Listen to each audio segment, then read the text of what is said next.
got barbecue back there, and you didn't invite me. Hurt my feelings. Welcome back to another episode of Trending Fantasy. I'm John Bauer, find me on X at the Bauer Club. You know I'm joined by Mitch Sorensen at DynoMC. This week, we want to talk about building through veteran running backs. And it really is counterintuitive when you think about the Dynasty game. But whether it's a startup, whether it's an existing league, there are ways that you can maneuver around your league, that you can put yourself in a position the way you draft, the way you trade for other assets, other position groups, that you can kind of get old and gross at the running back front and still be okay. Mitch, when you're looking at building through veteran running backs, what does that mean to you? How do you go about building through them?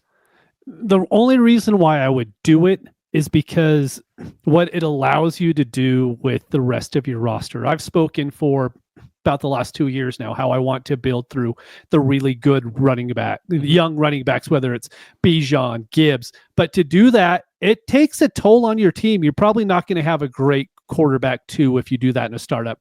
You're probably your number one wide receiver. It's definitely not going to be Justin Jefferson or Jamar Chase.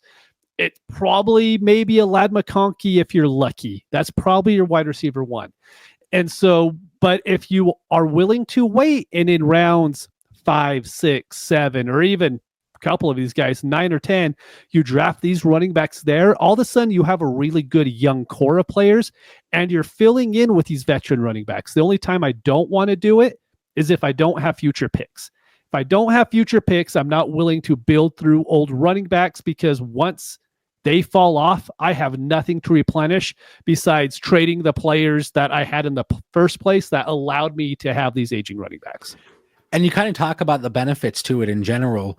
It allows you to build through other positions and get those cornerstone pieces. Whereas, like, if you're drafting in the beginning of the first round in startups, you're going with the quarterback, most likely in super flex formats. This is whenever you're looking at the back end of the first. And you, Mitch, you've done startups where you've double tapped running backs there, and you've talked about that already here tonight. But if you pass on the running backs there, you double tap wide receiver, you go wide receiver, quarterback, whatever the case may be, your team can really take shape and take form. And the one position that we are typically okay looking at that 1 or 2 year window is the running back position. So if you're spending 8th round draft capital, 9th round startup draft capital, something like that, it's not going to kill you if you go out and get that player that has that 1 year production window and then they start to drift off a little bit. And the one thing that I've seen, especially in recent startups, and I've been able to do a very nice hybrid approach where I'm able to trade back early in startups. And this is something we've talked about for years now. And it kind of disappeared a little bit because everybody was trying to move back. But now it seems like people are a little bit more willing to move up. And by moving back in startups, and this is not just a startup-centric episode, This goes for existing leagues too, but you have to have that foundation to begin with. But in startups, if you're able to trade back in the beginning, get additional future draft capital. I share a team with you. I have a Kyron Williams, David Montgomery, and son of a gun, I forget who my third running back is, but it's an aging veteran, one of these guys that's 28 years plus. And I was able to move back, get the draft capital, get wide receivers in a range that I felt comfortable, get my anchor quarterback early in the draft. And it's a position that I feel very comfortable in. And you made a comment, and I'm going to challenge you on it. Uh-oh, what'd I say?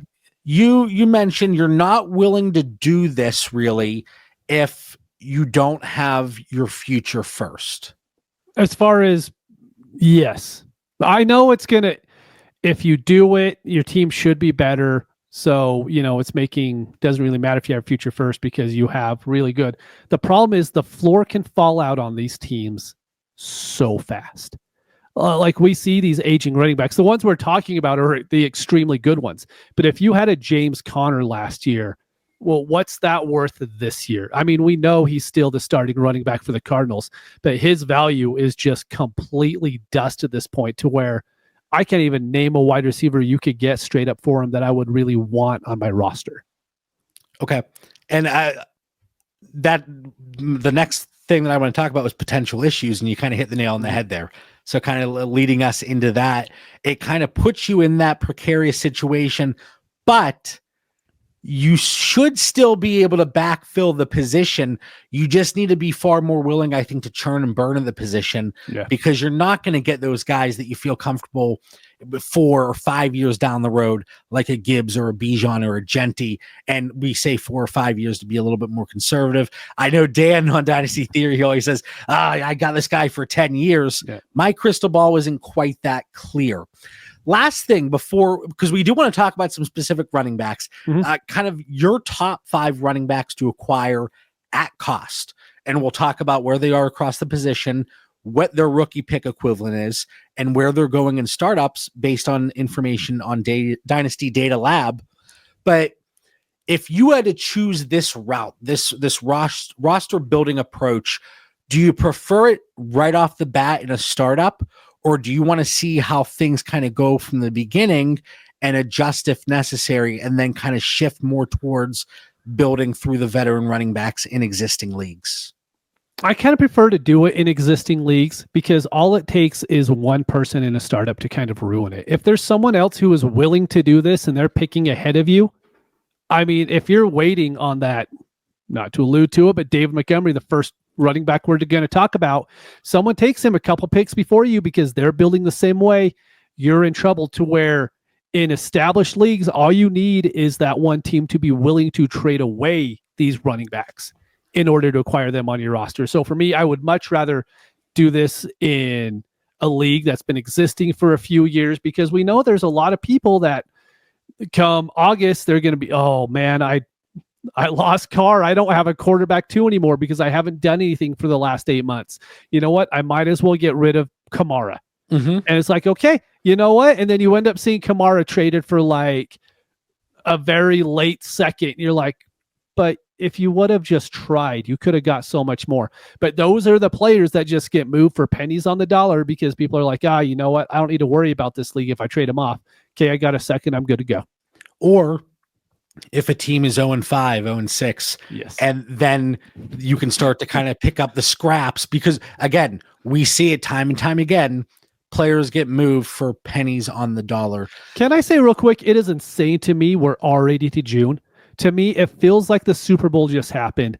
We're a month and a half away from training camps kicking off, which to me is crazy. I swear, everyone always says the older you get, the faster the years go by.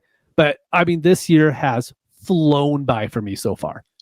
I've actually said, especially with the kiddos, like my concept of time, like time frames, are completely out the window. And I was talking to somebody at work and I was like, oh, like this happened last week. It honestly could have been 6 months ago. And I don't know. Not to go off on a tangent there. I know. Now, we mentioned the top 5 veteran running backs to acquire at cost, so kind of prioritizing that list. But I want to call out a few names that you did not include on your list. Again, 28 years old and up. And did these guys cross your mind at all? Joe Mixon, Tony Pollard, no. James Conner, yes. Aaron Jones, no. He's like 31, right? He's like really old. Why did James Conner stand out to you on that list? Again, this is at cost. Okay, the dude just produces. I talked about it on Theory just a little bit.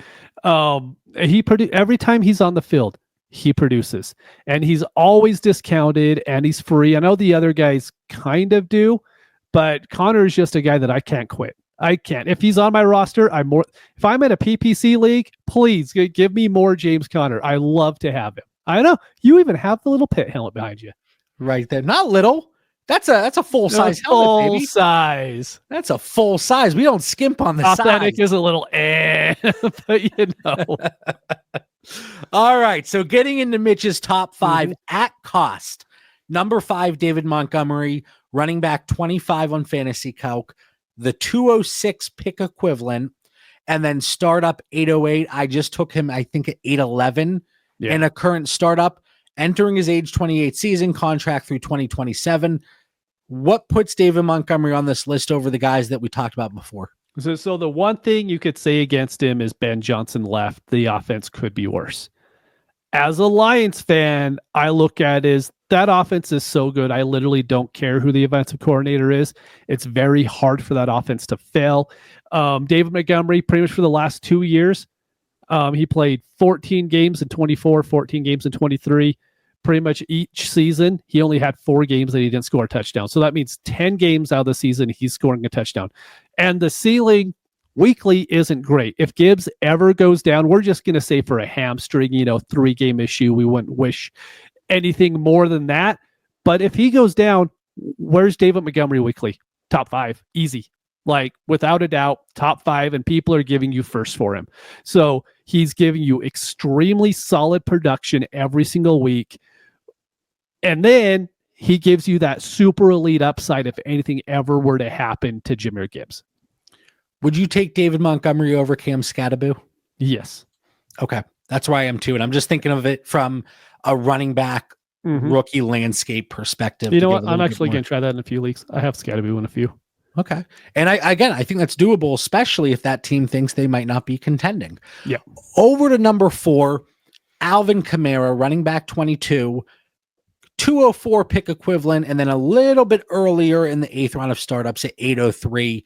You're a little bit more willing to pay that price as opposed to the price on David Montgomery that we just talked about. It's the receiving upside. I mean, Alvin Kamara has not just running back 1 overall each week. He can do that. He could give you 50 fantasy points in a week. We saw that happen this past season when he had that 4 touchdown game.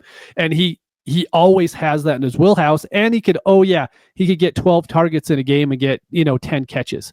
It's just that upside is so hard to pass up, even though he's entering his age 30 season. Like you wrote down the notes, 2024 was his most efficient rushing season since 2020. So he hasn't really lost anything. Who knows what that offense is going to be though, right? That's the big kicker.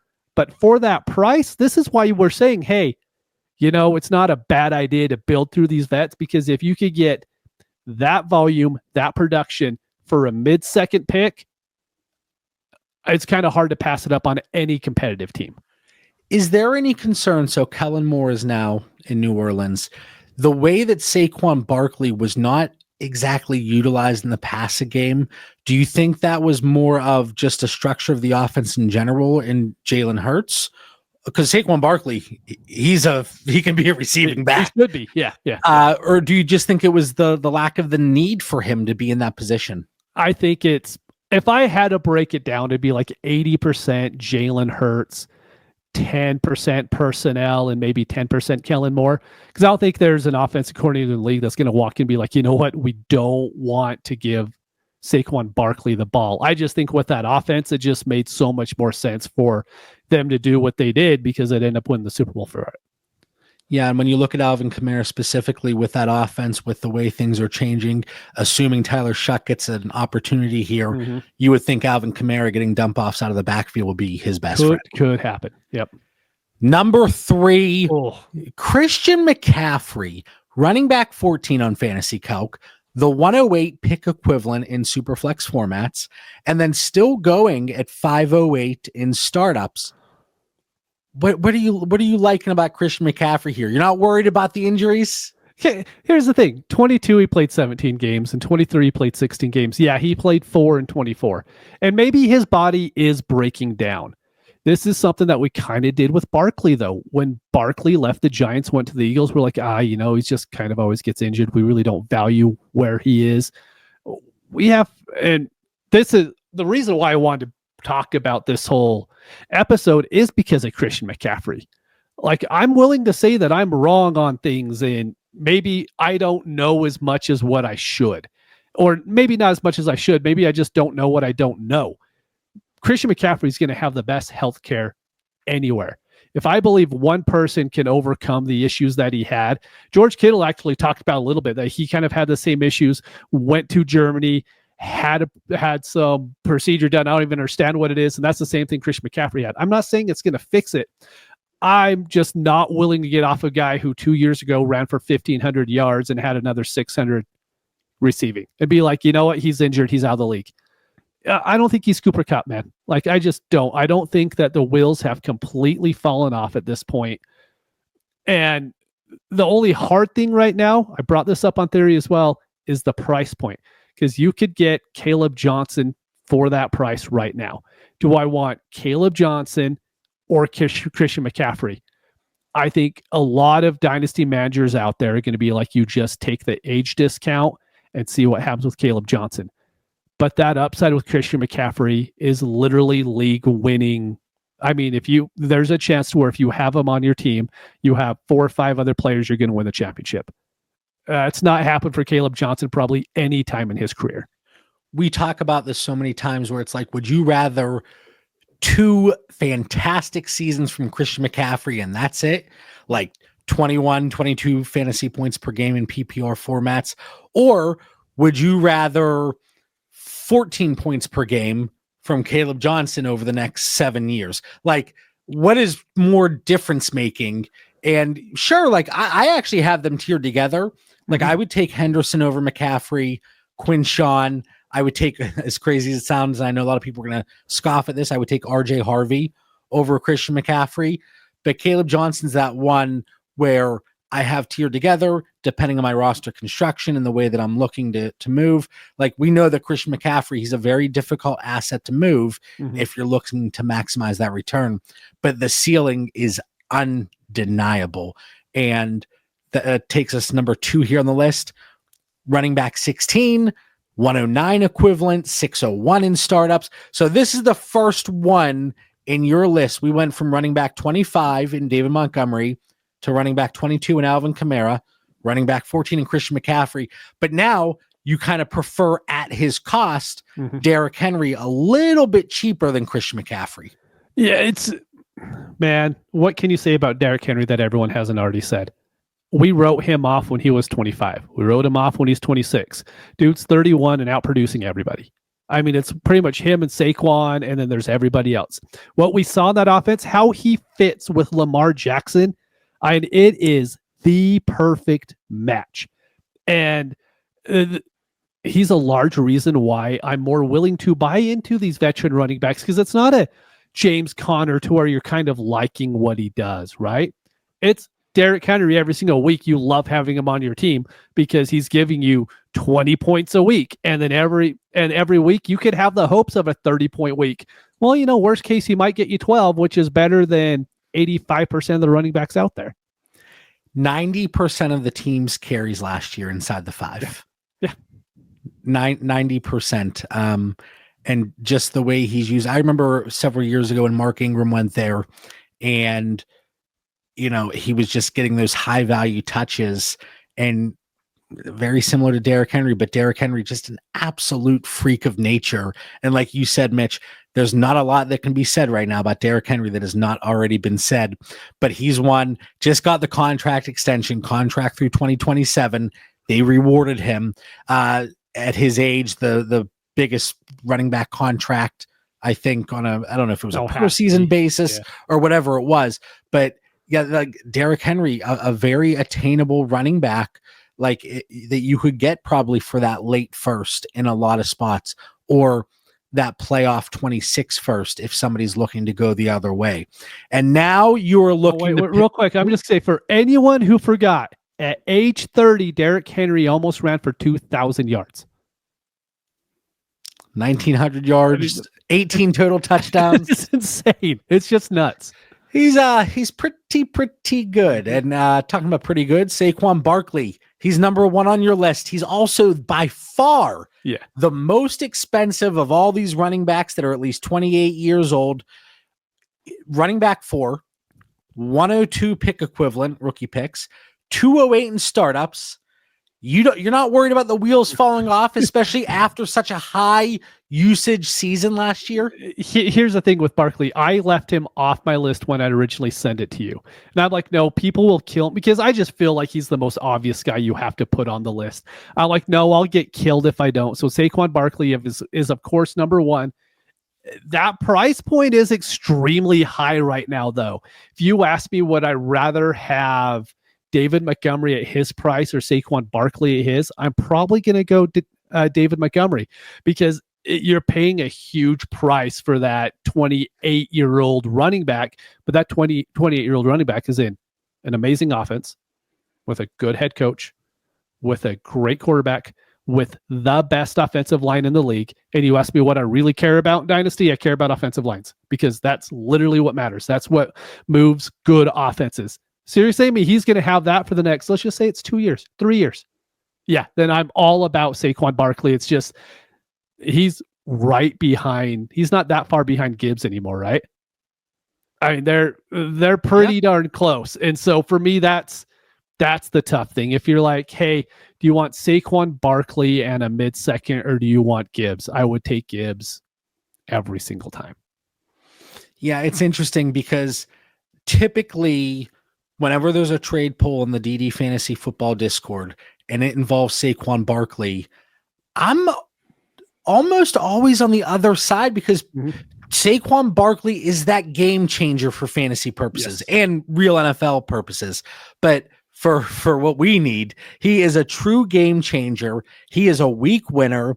Yes, Christian McCaffrey obviously gives you that, but Saquon Barkley, you talk about the just a little bit more certainty, but it's also going 3 rounds earlier in startups. But like I said, Saquon Barkley, I always tend to be a little bit lower because there is that concern in the back of my mind. But like such a week winner, a league winner, 125 yards per game last year, 5.8 yards per carry, the best of his career. We talked about it with Alvin Kamara, only 33 receptions, with Kellen Moore, the offense, whatever. But now if you're telling me they also might ban the tush push, does that elevate Saquon Barkley even more? Good point. Inside the 5. So recapping our list here of building through veteran running backs, whether it's existing leagues or startups. Mitch had David Montgomery at his price, Alvin Kamara at his price, Christian McCaffrey, Derrick Henry, Saquon Barkley. The market is still there on Saquon Barkley. It is you can't doubt it. You cannot doubt it at all. So any other things here, any other comments, takeaways that you want to throw out there when it comes to building through vet running backs? Nothing huge.